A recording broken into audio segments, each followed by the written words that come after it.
Griffinwood Press presents Primitive, a Bonebrake adventure, Book 1, written by David Wood, narrated by Jeffrey Kafer. Chapter 13. Bones took the steps with painstaking care, trying hard to make no sound as he crept forward. The stepping stones led them on a curving path through the black water, bending around ancient oak and cypress and beneath great curtains of Spanish moss, until the way suddenly opened up and Bones froze. Before them lay an island in the middle of the swamp, dotted with huge oak trees, their overlapping branches forming a roof-like canopy. The place was well hidden even from above. The odor he now associated with a skunk ape hung heavy in the air. "Should we go closer?" Slater whispered. "Let's wait a minute." He turned out his light and allowed his eyes to fully adjust to the darkness.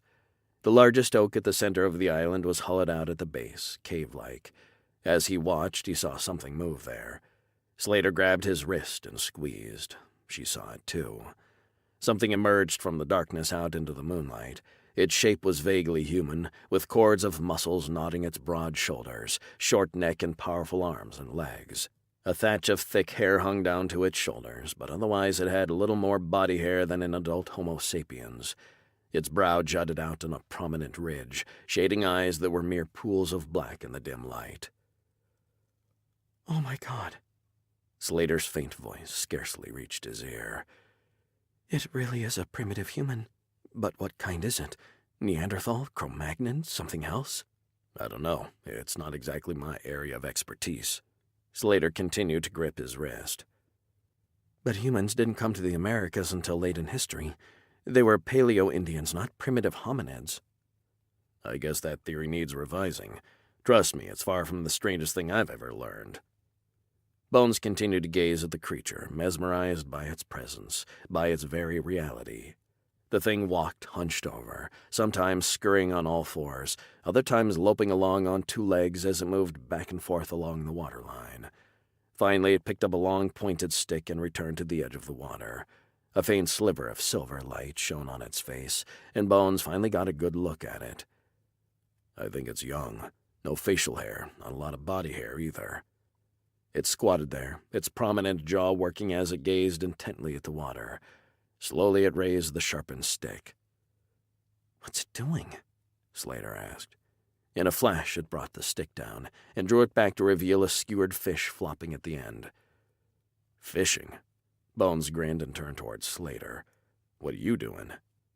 Slater held her phone up, recording video of the scene. "I have to." She snatched the phone in close to her body and took a step back. "This is too incredible to just ignore. I can't pretend—" "Whoa!" She stepped backward into the water, her arms flailing as she struggled to regain her balance, and her phone went flying. Bones managed to catch her before she fell. "My phone!" she cried. Before Bones could tell her to forget the phone, the creature on the island let out a low, guttural cry. "It heard you! Look out!" They ducked. A moment later, one of the now familiar stones flew through the air and smacked into a cypress tree. "Sorry," Slater whispered. "Let's get out of here. Stay low." Slater turned, but before she could take a step, another stone splashed into the water inches from her feet. Bones drew his Glock. He didn't want to do this, but he was not going to let them die here. He took aim as the creature reached back to throw again. If it forced his hand— "Bones, wait!" Slater grabbed the barrel of the Glock and tried to force it down. "Look, over there." She nodded toward the hollowed-out tree. Another creature emerged, this one clearly an older female. She held an infant to her breast. She grunted something that must have been language, because the young male dropped the stones he was holding and scurried away. A few moments later, another creature appeared, this one an older male. He was huge, much broader and more muscular than the young male.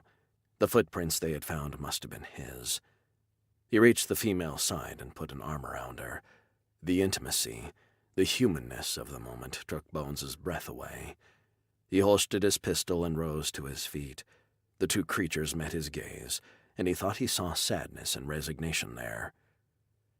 "Do you think there are any more?" Slater whispered. "I don't see any." Bones was surprised to hear a catch in his voice. Was this the last tiny remnant of a primitive people who'd called this swamp home? "Let's just leave them alone," Slater said. She took his hand and they turned and retraced their steps out of the swamp. Chapter 14. Logan was seated on the tailgate of Bones' truck when they finally reached the dirt road. He was dressed in street clothes and carried no weapon that Bones could see. He and Bones exchanged a long, level stare. Finally, Logan broke the silence. "How was your hike?" "A complete waste of time. Nothing but mud out there." Logan folded his arms and looked up at the sky. "Did you happen to take any pictures or videos of all that nothing?" Bones shook his head. "Not a thing." Logan nodded. "How about we quit dancing around each other and just tell the truth?" "We found them," Slater said, "but we're not going to do anything about it. We don't have any photos or video, and we're not going to tell anyone what we saw. As far as we're concerned, the mystery ended when we found out that an unnamed local faked the tracks. That's how the episode of our show is going to play out anyway." "Thank you. I mean it." He slid down off the tailgate, walked over and shook hands with Bones and Slater. "So, what's the real story?" Bones asked. "My family's lived on this land for more than 100 years, and we've known about the skunk apes pretty much the whole time. We've been protecting them, trying to keep people from finding out the real story. It wasn't that hard until Sarasota really started to grow. We still don't get too many folks coming into this neck of the woods, but it happens." "What's the deal with the fake footprints?" Bones asked. "Seems like that would just draw the kind of attention you don't want." "We've never made any footprints. Matter of fact, we try to wipe out all we find. That's one of the reasons Jack wanders so far afield. The skunk apes range wide sometimes, and we do our best to cover their tracks. The false feet and such, that's the stuff I had made in case anyone came snooping around." He flashed them a grin. "If somebody got too close to the truth, I figured I'd tell them me and Jack had faked the whole thing." "We saw shoe prints leading toward their island," Bones said. "Do you have any interaction with them?" "Not really. We keep an eye out for them, take them food, fruit, and the like, but we keep our distance." "Did your family ever consider bringing in someone who could protect them?" Slater asked. "University researchers or a government agency?" Logan barked a laugh. "Protect? Hell no. They'd take them away for study. If they really were just a breed of ape that didn't belong here, an exotic species of orangutan or something, that might be one thing. But primitive humans? There's no way the government would pass up a chance to study their genetics and such. They wouldn't leave them out here in the swamp where anyone and anything could get to them." Bones nodded thoughtfully and scratched his chin. He could think of all kinds of scenarios in which the so-called skunk apes would be in danger if their presence were made known. "You're right. If word got out that they were here, the government would almost have to take them into custody for their own protection. There are too many people who would want to get their hands on them. Zoos, private corporations, government groups. Heck, if somebody was violently anti-evolution, they might be tempted to come out here and erase the possible evidence." "I didn't think of any of that," Slater admitted. "I'm a cynic. I always look on the dark side." Logan breathed a sigh. "I don't think it's going to matter for much longer. There's only 4 of them left, and they've been breeding from the same family tree for a couple of generations. The young male had a mate, but a gator got a hold of her. I tried to get to her so I could help her, give her first aid, but they wouldn't let me come close. She bled out." He shook his head slowly, staring at the ground. "I don't know if the baby is male or female. Even if it's a girl and she lives long enough to bear children, it won't matter in the long run. It's almost over for them." "It's not a breeding population," Slater said. "I understand why you're doing this, but it really seems like a missed opportunity to study a primitive human population." "We've got years of notes, pictures, and videos our family's taken," Logan said. "We aren't scientists, but somebody will be able to make something of what we've learned when the time comes." "And when will that be?" Bones asked. "Whenever the last one dies. Whether it's me, Jack, or Jack's children, the body will go to the Florida Museum of Natural History for study. They can take the DNA and stuff after that. Until then, I say let them be." Bones and Slater exchanged a long look. "Agreed," Bones said. "Sorry for trespassing. We just had to know the truth." "Don't mention it. Sorry you and I got off on the wrong foot." They bade Logan goodbye and drove back to the hotel in reflective silence. It was a shame in a way. Mystery solved, and he couldn't tell anyone. Chapter 15. A gentle breeze blew in off the Gulf of Mexico, carrying with it a hint of salt. Bones squeezed a slice of lime into his bottle of Dos Equis and sat back to watch the traffic moving up and down Ocean Boulevard on Siesta Key.